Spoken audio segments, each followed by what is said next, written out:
The slimmest ever Alpine Eagle is open worked and it's also in titanium, but does it still look and feel like an Alpine Eagle without that scratched iris dial? I did a review of the first ever Alpine Eagle 5 years ago in 2019, and what's really strange is I did it on a couch that is almost identical to this one. What struck me about the Alpine Eagle was the brightness of that lucent steel, the way that the dial has that unique iris scratching that catches the eye, and also the fact that I wore it for a week for the review and didn't get a single scratch on the underside of the bracelet, which means that the lucent steel being tough is kind of true. Now that watch was 41 millimeters in diameter and 9.7 millimeters thick. The watch we're talking about today, this new XP-TT Alpine Eagle, is just 8 millimeters thick. And it is only the second ever XP model in the Alpine Eagle collection, with XP standing for extra plat, which is French for flat. I don't know why it couldn't just be XF, but we'll call it XP. Now, the first model to be in the extra flat execution is by far the hardest to get Chopard watch on the market. It is a stunning watch, and it is one that I'm wearing to demonstrate the differences between the XPS and this new XP.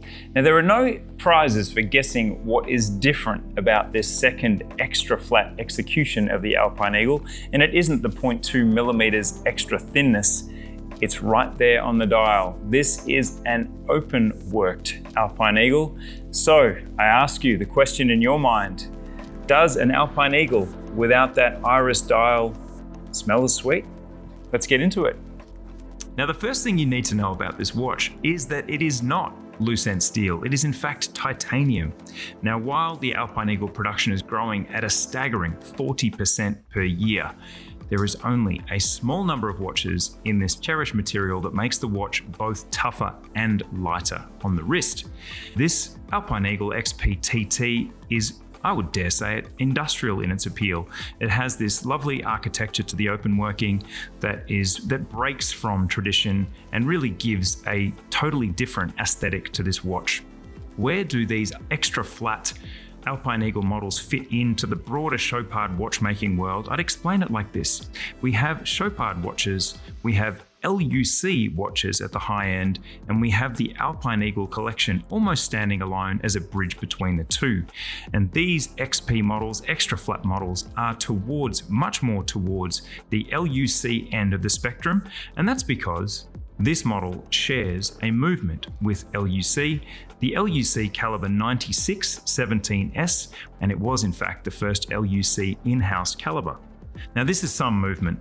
It's only 3.3 millimeters thin, and yet with its twin barrels, it has a super impressive 65-hour power reserve. We have a frequency of 28,800 vibrations per hour, or 4 Hertz, and it is comprised of 167 components. Now, that is a gold micro rotor. You can see peeking through the bridge work on the dial. It's in 22 karat yellow gold.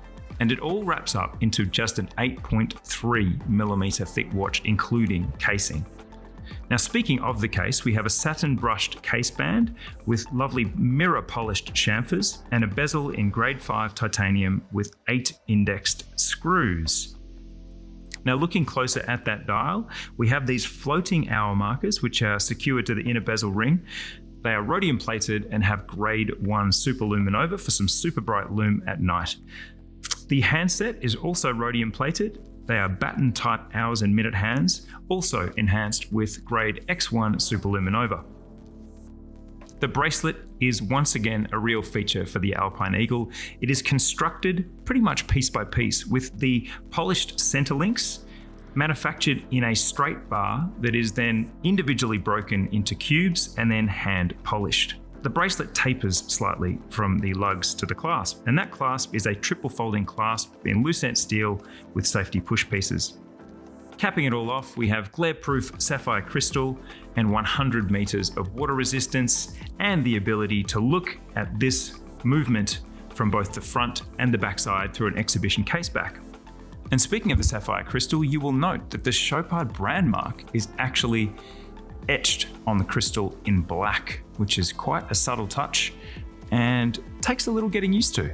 So in the end, we have two watches that are both extra flat Alpine Eagles, but they could not be more dissimilar. So for the curious who want to see their watch working from both the front side and the back, and who want to see that micro rotor flipping around as they move during the day, this is the ultimate Alpine Eagle. But for those who are attached to what has got it to its point in fame and what has got it to its best execution so far in the XPS, you might find yourself a little bit conflicted.